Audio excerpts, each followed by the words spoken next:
ये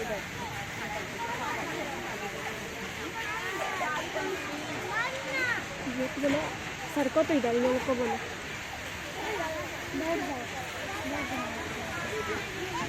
फिर आपके सामने बख्त खान के गेटअप में। हाँ, बख्त खान जो है वो हमारे ऐसे मुजाहिदे आज़ादी थे जिनसे तमाम ही अंग्रेज खौफ खाते थे, मतलब डरते थे उनसे। क्यों डरते थे? बख्त खान ईस्ट इंडिया कमेटी के कमांडर थे। अंग्रेजों के जुल्म को देखकर आज़ादी की आग उनमें ऐसी पैदा हुई कि उन्होंने आज़ादी का बेड़ा उठाया, लेकिन मसाइल की कमी की वजह से उनको शहीद कर दिया गया था। ये थे बख्त खान। हाँ, अब आपके ये बने हैं मौलवी अब्दुल्ला खान। मौलवी अब्दुल्ला खान इतने बड़े मुजाहिदे आज़ादी थे कि उन्हें अंग्रेज खुद ही अपना सबसे बड़ा दुश्मन मानते थे। अंग्रेजों ने बेला वजह उनका तमाम ही माल और बाप जब्त कर लिया था, जिसकी वजह से उनके पेशे में अंग्रेजों के खिलाफ आग भड़क उठी और उन्होंने अंग्रेजों को इतना तंग किया कि उनके नाम पर अंग्रेजों ने 50,000 का इनाम रख दिया था। और ये पहले मुजाहिदे आज़ादी थे जिन पर ऐसा इनाम रखा गया था, लेकिन अफसोस ऐसे 42 मुजाहिदे आज़ादी को अंग्रेजों ने गोलियों से भूनकर शहीद कर दिया। ये थे मौलवी अब्दुल्ला। ये मोहम्मद जैन तुर्रबाज खान, हमारे मुजाहिदे आज़ादी तुर्रबाज खान, इन्होंने भी अंग्रेजों के खिलाफ बड़े बड़े मुहिम चलाई। उन्होंने काला पानी की सजा काटी और जब इन्होंने भागने की कोशिश की तो अंग्रेजों ने इन्हें गोली मार दी। तुर्रबाज खान की मौत के बाद भी अंग्रेजों को यकीन न था उनके मरने का, तो उन्हें फांसी भी दी गई। गोली मारने के बाद वो लोग को लग रहा था कि नहीं, अभी नहीं मारेंगे, इतने बड़े दुश्मन है, तो फांसी भी दी उनको। और इस मुजाहिदे आज़ादी की खिदमत का एतराफ़ करते हुए हैदराबाद में एक सड़क का नाम तुर्रबाज खान रखा गया है।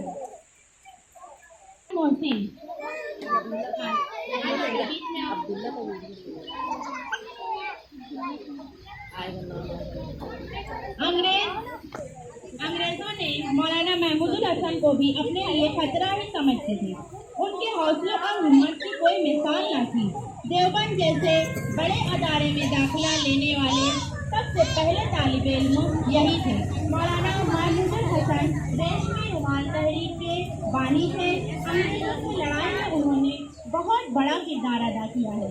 ये अंग्रेजों के जरिए गिरफ्तार कर लिए गए और जब सजा काट कर वापस आए तो उन्होंने फतवा दिया कि अंग्रेजों के साथ तमाम ही तरह के कारोबार हराम है, इसलिए भारतीय मुसलमान इन्हें भारत से निकालने में साथ दें। ये शेखुल हिंद थे और इस मुजाहिदे आज़ादी का 1920 में इंतकाल हुआ। ये थे आपके सामने मौलाना महमूदुल हसन।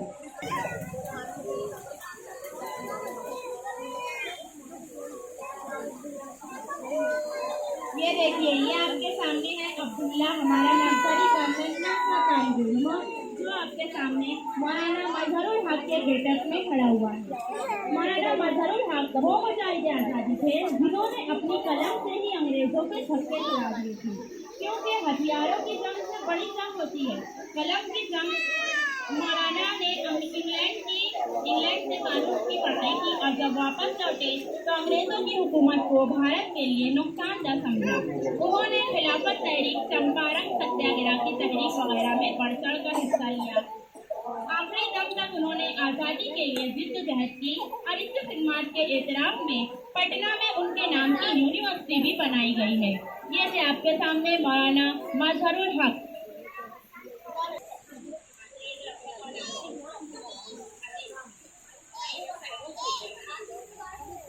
आजा बेटा आगे। डॉक्टर सैफुद्दीन अंग्रेजों से इतना लड़े कि उनको 14 साल जेल में बंद रखा गया।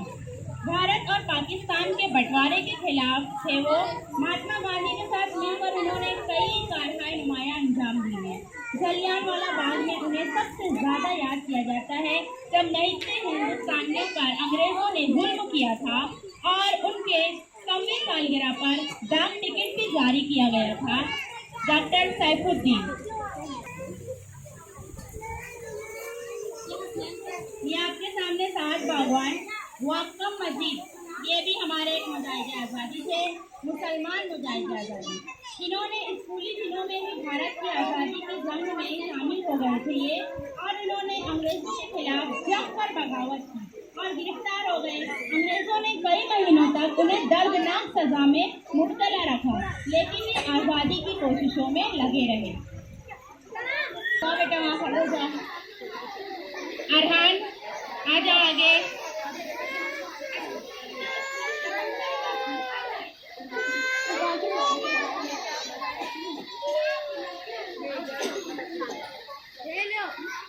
देखो ये आपके सामने गोलू मोलू सा क्यूट सा हमारा अरहान नर्सरी का नन्ना मुन्ना तालिब है, और ये बना है मेजर मोहम्मद अब्दुल रहमान।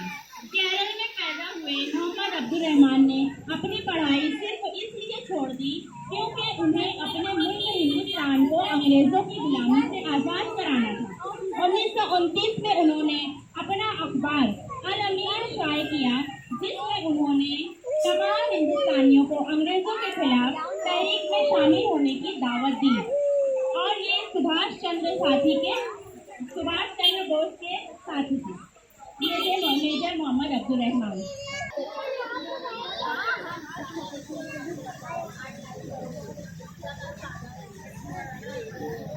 ये आपके सामने हसन नर्सरी का नन्ना मुन्ना तालिब इल्म हसन, जो कि मौलाना हजरत मोहानी के गेटअप में हाजिर है।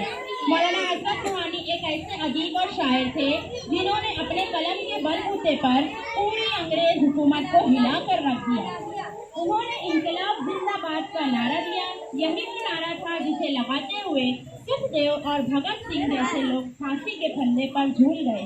खिलाफत आंदोलन में भी उन्होंने बढ़ चढ़कर हिस्सा लिया। उन्होंने हिंदुस्तानियों को स्वदेशी चीजों को इस्तेमाल करने की अपील की। ये उर्दू मोहल्ला अखबार के बानी थे। ये थे आपके सामने मौलाना हजरत मोहानी। सामने अशफाक उल्लाह खान के गेटअप में हाजिर हुए।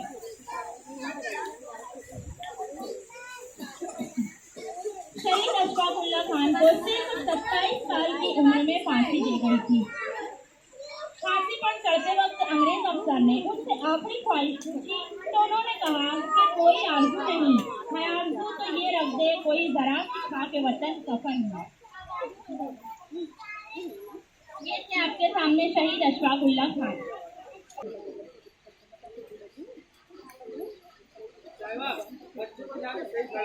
हाँ, अयान आपके सामने टीपू सुल्तान के गेटअप में। देखो निहायत ही नन्ना मुन्ना प्यारा तालिब इल्म, तारीखी जुमला कहने वाले मुजाहिद आज़ादी टीपू सुल्तान का कौल है कि शेर की एक दिन की जिंदगी गीदड़ की 100 साल की जिंदगी से ज्यादा बेहतर है। ये जो जुमला है किसने कहा था? टीपू सुल्तान ने। बच्चे ध्यान दे रहे हैं? हाँ सुनेंगे। इनकी बहादुरी और होशियारी से इनका अंदाजा इस बात से लगाया जा सकता है कि भारत पर कब्जा नहीं कर सकी थी, और उनकी शहादत के बाद यानी मरने के बाद अंग्रेजों ने उनकी लाश पर पैर रखकर कहा था कि आज से ये भारत हमारा हुआ। उन्हें शेर मैसूर भी कहा जाता था। ये थे टीपू सुल्तान। ये आगे खड़ा करो, सामने इसको आगे आके एक मिलाओ। सर ये नन्ना मुन्ना तालिब इल्म यहाँ आपके सामने मौलाना अबुल कलाम आज़ाद, हमारे इंतहाई मशहूर मारूफ जांबाज रहनुमा मौलाना अबुल कलाम आज़ाद।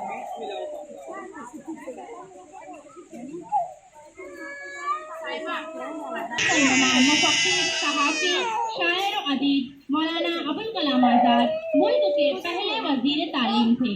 मौलाना आज़ाद जो है इनकी आज़ादी की तहरीक में इन्होंने बेइंतहा जिद्दोजहद की को फरामोश नहीं किया जा सकता, भूला नहीं जा सकता।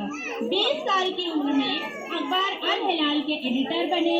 उसके बाद अल बलाग अखबार भी जारी किया।